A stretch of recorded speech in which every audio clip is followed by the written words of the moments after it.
It has happened again. This time, the terror rang out inside a Walmart store in Chesapeake, Virginia. An all too familiar scene playing out across this country. Another community now reeling on the eve of Thanksgiving. Authorities say a gunman armed with a handgun walked into the store and opened fire, killing 6 people before killing himself. One victim was found at the front of the store. At least 2 victims found dead in the break room. The gunman is said to be a store manager. Police arrived just 2 minutes after the first 911 call and entered the store 2 minutes later. Walmart has identified Andre Bing as the suspected shooter. We're now hearing from a survivor who'd only worked at the store for 2 months and claims that she was told he had problems with coworkers. The shooting at Walmart comes on the heels of the mass nightclub shooting in Colorado Springs, where 5 people were killed, and the deadly shooting at the University of Virginia, where 3 members of the football team lost their lives 10 days ago. There have been more than 600 mass shootings in the U.S. this year, averaging more than 1 mass shooting a day. ABC's Jay O'Brien leads us off tonight from Chesapeake.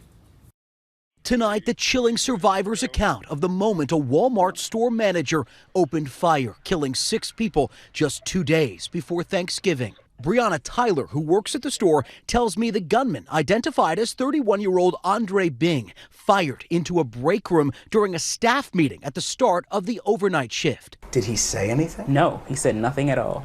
Started shooting? He just started shooting. He did not say a word. He didn't look at anyone specific. He didn't point. He literally just put the gun up and just started shooting aimlessly at anything and everything that was moving in the room. A bullet whizzing by her. It just missed you? Yeah, it had just missed me. Yes, it did. Couple inches in the other direction? Yeah, couple of inches. Brianna, only on the job at Walmart 2 months, thought it all might be a drill. I froze. I just stood there, not realizing what was going on. I'm looking at everybody drop down on the floor.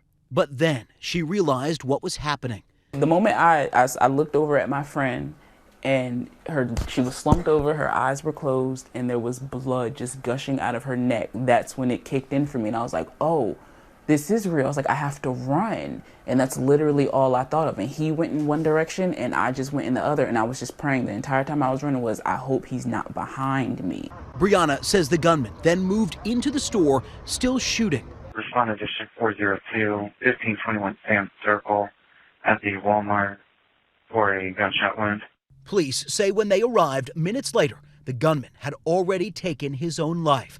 Tonight, the city releasing the names and faces of 5 of his victims: Lorenzo Gamble, Brian Pendleton, Kelly Pyle, Randall Blevins, and Tanika Johnson. A 6th victim has not yet been publicly identified because he was only 16 years old.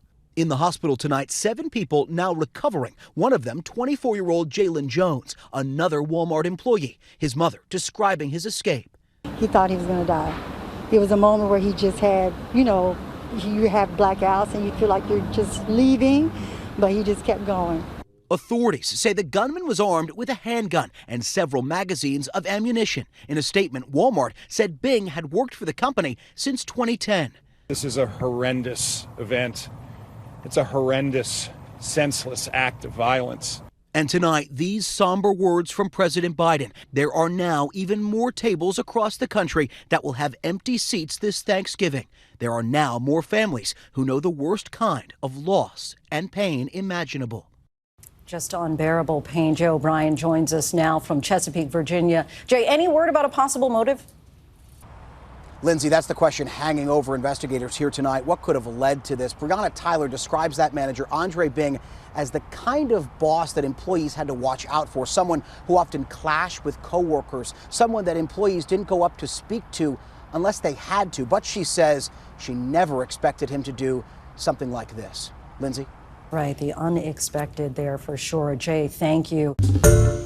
Hi, everyone. George Stephanopoulos here. Thanks for checking out the ABC News YouTube channel. If you'd like to get more videos, show highlights, and watch live event coverage, click on the right over here to subscribe to our channel. And don't forget to download the ABC News app for breaking news alerts. Thanks for watching.